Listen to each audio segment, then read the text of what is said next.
मस्जिद से जो आदेश तो पत्थर मारो, मस्जिद से आदेश तो वोट डालो। मैं ये कह रहा हूँ, नरेंद्र मोदी से मैं गुजारिश कर रहा हूँ कि इस देश के एक मजहब के लिए आप काम करना बंद कर दो। समाजवादी पार्टी मुझे पसंद है, काम तो फिलहाल मोदी जी काम भी करती रही है। कुछ मोदी जी ने काम किया, जो काम उधर से मिलता रहा है हम लोगों को अखिलेश की तरफ से, वो काम मुझे नहीं मिल पाया। जैसे नरेंद्र मोदी कहते हैं कि एक हाथ में कुरान एक हाथ में कंप्यूटर, पर अखिलेश यादव कह देते हैं कि एक हाथ में कुरान एक हाथ में पत्थर। तो ये कहते हैं नहीं वो सही है, हम उसको वोट देंगे क्योंकि उसने हमें पत्थर चलाने की ट्रेनिंग दी। बात इतनी थी कि भैया ये हमारी कौम की पार्टी है, बात सिर्फ इतनी थी।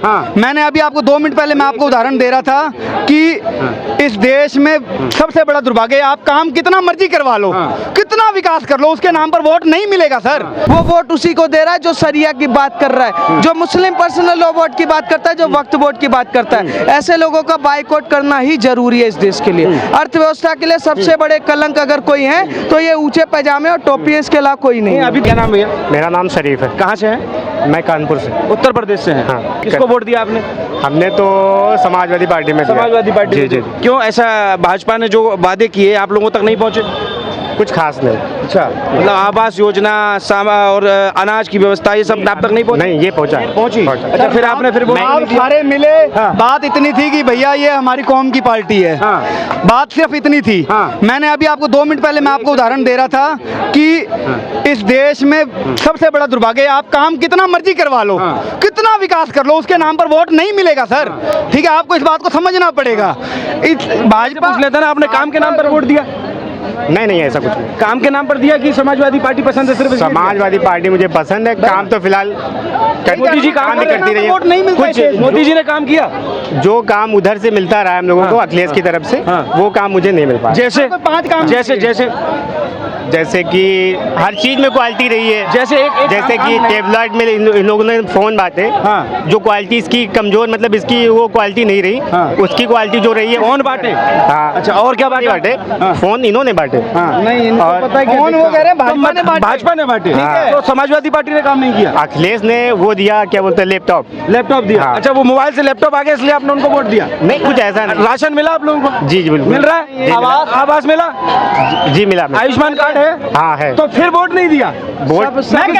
सर एक सेकंड, सब दे दो पर वोट ये इसलिए नहीं देंगे क्योंकि एक इनको देखना है कि हमें वोट देना किसको है। आप ये हैरानी की बात है कि इनको आवास मिला, सुरक्षा मिला। आज उत्तर प्रदेश में यही भाई खड़े हैं, आप इनसे पूछ लीजिए कि उत्तर प्रदेश की कानून व्यवस्था कैसी है। अखिलेश यादव के टाइम पे दंगे होते थे, लुटेरे वहां पर घूमते थे, भ्रष्टाचारी घूमते थे, दंगाई घूमते थे, वहां के बड़े बड़े क्या नाम है अतीक अहमद जैसे लोग दंगे फैला रहे थे, विकास दुबे जैसे लोग ये काम कर रहे थे। उन लोगों को योगी आदित्यनाथ ने खत्म किया, आपके परिवार को सुरक्षित किया। अगर किसी के परिवार को सुरक्षा दे और वो अगर व्यक्ति वोट ना दे तो ये सर इससे बड़ा दोगलापन हो ही नहीं सकता कि इससे बड़ा कोई भ्रष्टाचार, इससे बड़ा कोई दोगलापन इसलिए नहीं हो सकता क्योंकि ये देखते हैं कि सरिया कौन लागू करने वाला है, कौन बचाने वाला है। एक रामपुर है, झारखंड में रामपुर है, जहाँ पर 2362 घर है, वहाँ पर 523 लोगों को घर मिला प्रधानमंत्री नरेंद्र मोदी जी के, वो बूथ है। उस बूथ पर नरेंद्र मोदी की सरकार 523 मुसलमानों को घर देती है, पर मुसलमान में से एक बंदा वहाँ पर वोट नहीं देता। ये देखते हैं कि हमारे कौम को कौन बचाएगा। मस्जिद से जो आदेश तो पत्थर मारो, मस्जिद से आदेश तो वोट डालो। मैं ये कह रहा हूँ, नरेंद्र मोदी से मैं गुजारिश कर रहा हूँ कि इस देश के एक मजहब के लिए आप काम करना बंद कर दो।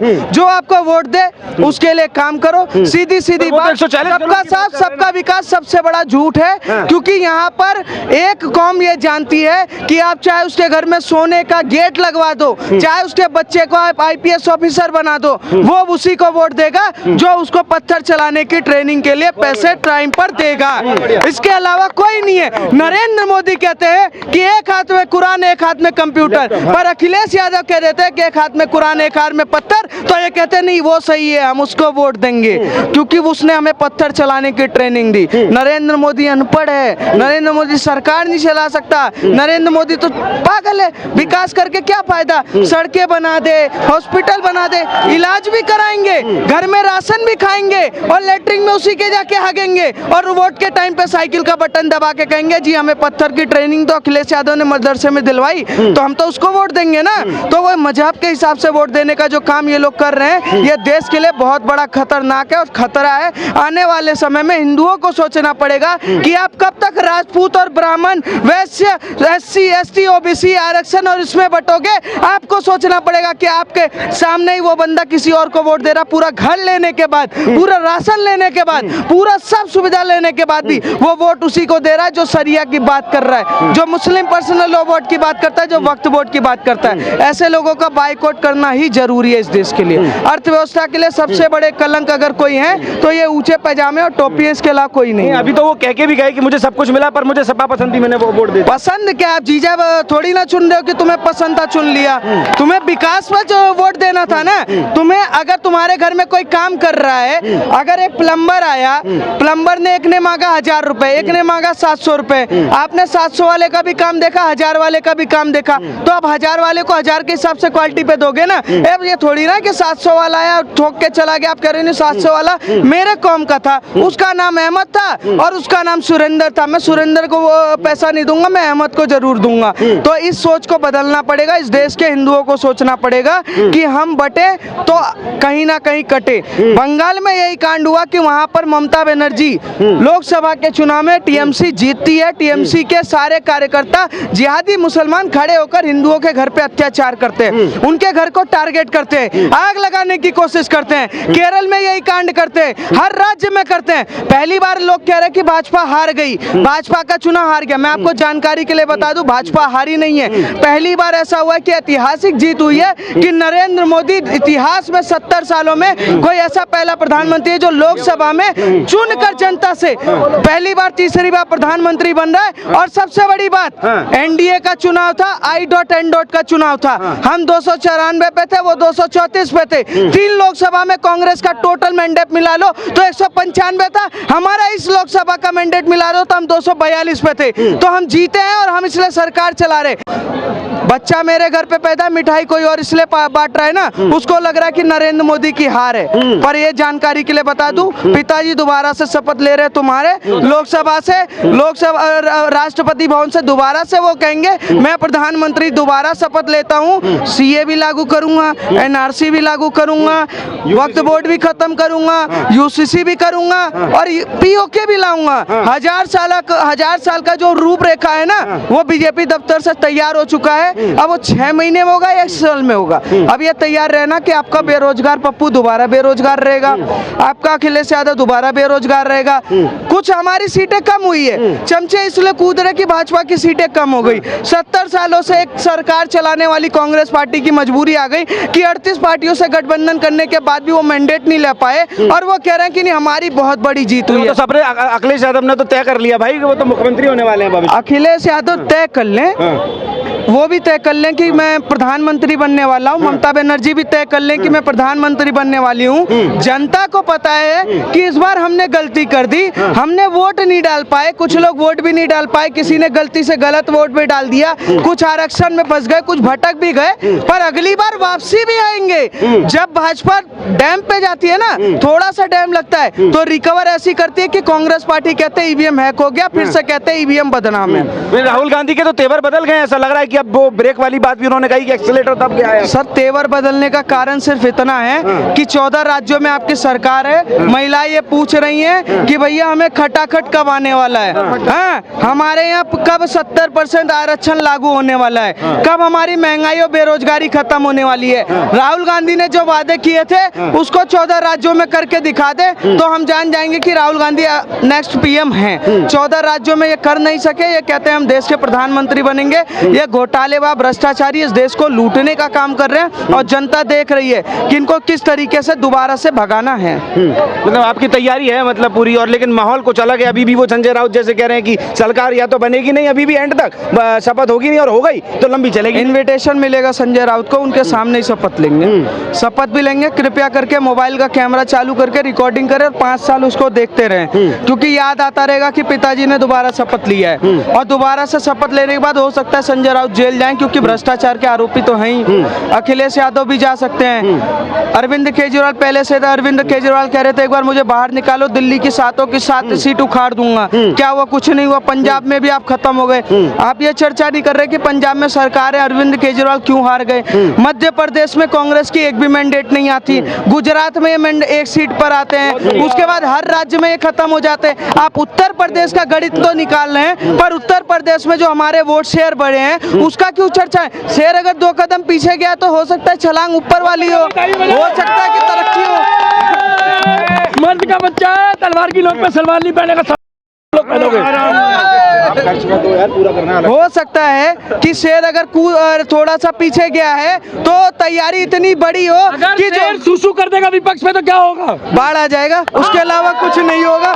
अब ये समझ लीजिए कि जनता को पता है, जिसने कट्टर हिंदू बन के वोट डाला था उसको पता है कि पीओके आने वाला है, यूनिफॉर्म सिविल कोड लागू होने वाला है, दोबारा से देश अर्थव्यवस्था में दोबारा रनिंग करेगा और दोबारा से देश सोने की चिड़िया बनेगा। नीतीश कुमार ने भी आज पैर छू लिया है। विपक्ष के तेवर तो ऐसा लग रहा है कि अगली बार जो है मतलब इसी बार से जो है वो आक्रामक मूड पे दिखाई देगा विपक्ष। अब क्या होता है, कुछ ऐसा होता है ना कि एक व्यक्ति के क्लास में 100% वोट आते हैं, 100% मार्क्स आते हैं, और एक व्यक्ति का होता है कि वो 30-40 पे आता है। अब वो 80 पे आ गया और वो 40 पे आ गया तो 40 वाला अपने पापा को बताएगा, पापा वो तो 80 पे, मैं 10% ग्रोथ करके आया हूँ, वो 20 पे नीचे है। तो यही वाला राहुल गांधी और इंडिया गठबंधन वालों की चल रही है कि कुछ तो ऐसे हो रहा है कि भैया हम सरकार बना रहे, पर ये सोचो कि चमचो, ये सोचो पापा दोबारा से आ रहे हैं तुम्हारे। तीसरी बार सर तैयारी हो गई है प्रधानमंत्री मोदी की शपथ लेने की, क्या लग रहा है माहौल?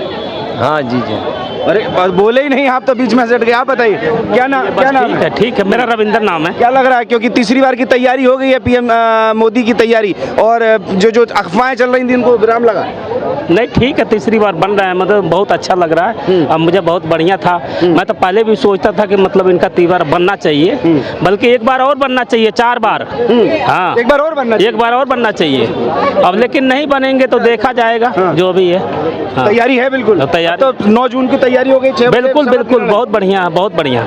ये मेरे को नेता बहुत पहला ये प्रधानमंत्री ऐसा है जिसको 5 साल में मैं एक गाली नहीं दिया हूँ। नहीं तो मेरे से कोई प्रधानमंत्री बचा नहीं है आज। इतने खतरनाक क्यों है? इतने खतरनाक बस ऐसे ही। हाँ, ये मोदी जी बच गए हैं। एक भी गाली से यही बचे हुए हैं। अच्छा। हाँ। और ऐसा क्यों? बस हमारे दिल में ऐसा है। अच्छा। हाँ। मतलब कोई प्रधानमंत्री अच्छा नहीं लगा? कोई हमें बचा नहीं है कोई भी। अच्छा। हाँ। और मोदी जी क्यों बच गए फिर? बस बच गए, हमारे को अच्छा। कारण बताइए ना, क्या अच्छा लगता है, अच्छा काम। क्या अच्छा लगा बताइए? बहुत कुछ अच्छा लगता है।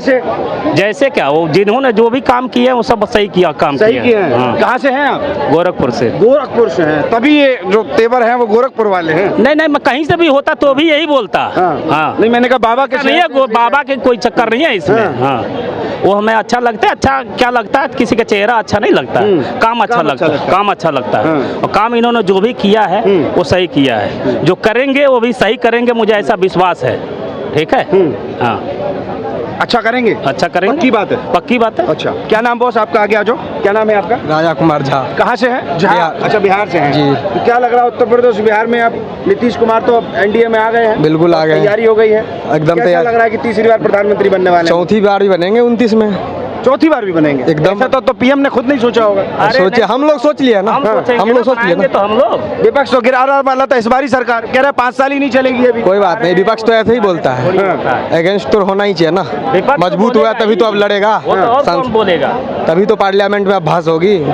हाँ, अब पहले तो थी नहीं कोई बहस करने वाला, अब तो होगी, तब देखा जाएगा। मोदी है, मोदी रहेंगे, अब क्या देखने में मजा आएगा। हाँ, बिल्कुल आएगा। अब नीतीश कुमार जी ने आज सुनाई होगा, आपने बोल दिया कुमार के लिए कि बहुत सारी बातें और कह रहे हैं तो कटने नहीं देंगे। आज जब 11 बजे से एनडीए की बैठक थी तो आपने सुना होगा, नीतीश कुमार बोल रहे जो इधर उधर जा रहे हैं वो भी हार जाएंगे। अब सुने होंगे। तो बस नीतीश कुमार पूरा कोई भरोसा नहीं कर पा रहे नीतीश कुमार पर। छोड़िए ना भरोसा, अरे इधर उधर जाएंगे तो इधर भी उधर अब पाँव छू के प्रणाम किया नीतीश कुमार मोदी जी को, देखे होंगे तो नीतीश कुमार अब कहीं नहीं जाने वाले हैं। अब भविष्य का क्या, कौन क्या कह सकता, वही तो बाकी के लोग कह रहे हैं कि नीतीश कुमार जिस सरकार में हो वो पूरी नहीं चलेगी। कोई दिक्कत वाली बात नहीं है। और यहाँ पे जो छोटे बड़े दल जो हैं 10 वो भी हैं अपने एनडीए के संपर्क में। अगर 12 ये चले भी जाएंगे इन फ्यूचर तो कोई दिक्कत होने वाला है नहीं। ठीक है, दिक्कत होने वाला नहीं है। अब सरकार ना गिर जाए बीच में, कहीं नहीं गिरेगा। आपको मन का भ्रम है, कहीं नहीं सरकार गिरेगा। और यह सरकार 5 साल और चलेगा और 5 साल और विपक्ष को कड़ी मेहनत करनी पड़ेगी मोदी जी को टक्कर देने के लिए। टक्कर देने के जी लिए बिल्कुल। तीसरी बार की तैयारी है मोदी जी की, क्या लग रहा है? बिल्कुल अच्छा लग रहा है। हाँ। क्या अच्छा है, क्या खास है? क्या खास है कि विपक्ष वाले कह रहे हैं कि ये सरकार बीच में गिर जाएगी, ऐसा नहीं। क्यों नहीं है? नीतीश कुमार तो है ना वहाँ। चना से घड़ा नहीं फूट जाता है। और इनके साथ में सारे दल देखने आगे। और कुछ लोग कह रहे हैं कि हम, वो मन में कह रहे हैं और अभी कुछ दिन के बाद वो खुल के आएंगे, कहेंगे हम इनके साथ हैं, इनके कंधे से कंधे मिला के मजबूत खड़े हैं। तो इसलिए मोदी जी को कोई नहीं करेगा। और आप बात बार बार कह रहे हैं कि नीतीश कुमार जी को पता नहीं इधर चले जाए कि बस, हम नहीं कह रहे हैं, विपक्ष पूरा कह रहा है। हाँ, तो वो गलत करे। ये एक चना से वो घड़ा नहीं फूटता, अगर एक चला जाएगा तो पलटू राम के पलटने से भी सरकार नहीं पलटेगी। क्योंकि हमारे पास इतनी, चना कह रहे हैं कि चना नहीं जाएगा, लेकिन चना मोटा है इस बार।